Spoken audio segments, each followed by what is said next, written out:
শুটিয়ার বরুণ বিশ্বাসকে মনে আছে? প্রতিবাদী শিক্ষক। তার পরিবার মনে করে আজও ন্যায় বিচার পায়নি বরুণ বিশ্বাস। তাকে নিয়ে একটা আস্ত সিনেমা হয়েছে, সেই সিনেমা জনপ্রিয় হয়ে গেছে, কিন্তু যে উদ্দেশ্যে সিনেমাটি করা হয়েছিল, অর্থাৎ বরুণ বিশ্বাসকে ন্যায় বিচার পাইয়ে দেওয়া, সেই ন্যায় বিচার তো এখনো পর্যন্ত অধরা। সেই অধরা ন্যায় বিচার সম্পূর্ণ করতে, ওই বৃত্তটাকে সম্পূর্ণ করতে এবং দোষীদের উপযুক্ত শাস্তির দাবি নিয়ে শুটিয়ার বরুণ বিশ্বাসের দাদা এই মুহূর্তে এসে পৌঁছেছেন মুখ্যমন্ত্রীর জনতার দরবারে। আপনার নাম কি? আমার নাম অসিত বিশ্বাস। সঙ্গে আপনি কে হন? আমি বরুণ বিশ্বাসের বর্ধা। কি চায় মুখ্যমন্ত্রীর কাছে? কি আশা নিয়ে এলেন? কি দাবি আপনাদের? মুখ্যমন্ত্রীর কাছে আমাদের আশা বলতে, এই মুখ্যমন্ত্রী আমাদের আশাটাকে বাড়িয়ে দিয়েছেন। কারণ বিগত 14 বছরে আমরা কথা বলতে পারিনি।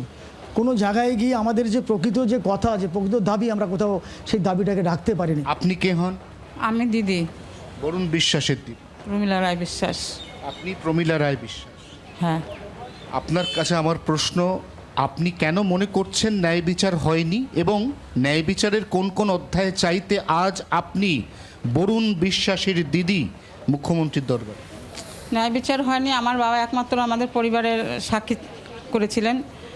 যেহেতু সিআইডি আমাদের সঙ্গে তো কোনো যোগাযোগ করেননি, সিআইডি তদন্ত দিয়েছিলেন, সিআইডি আমাদের সঙ্গে যোগাযোগ করেনি, আমাদের জানি না। কিন্তু কী করে আমার বাবার নামটা উনি দিয়েছিলেন কারোর কাছে হয়তো শুনে, আমার সে বাবার সাক্ষীটাই হতে দেয়নি।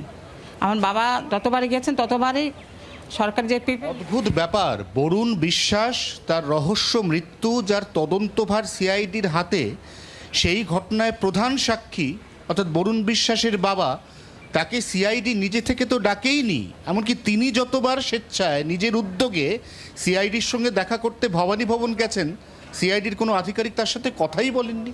এ কেমন সিআইডি ছিল? গত 15 বছরে মুখ্যমন্ত্রী মমতা বন্দ্যোপাধ্যায়ের জমানায় ঠিক সেই জায়গা থেকেই, সেই প্রশ্নকে উজ্জ্ব রেখেই আজ প্রকৃত ন্যায় বিচারের আশা। এবং এই সিআইডি আর ওই সিআইডির মধ্যে তো আকাশ পাতাল তফাৎ।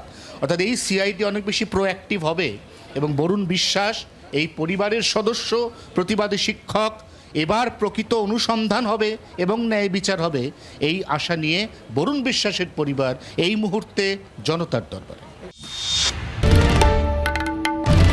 বাংলার আওয়াজ, বাঙালির আবেগ, জি 24 ঘন্টা।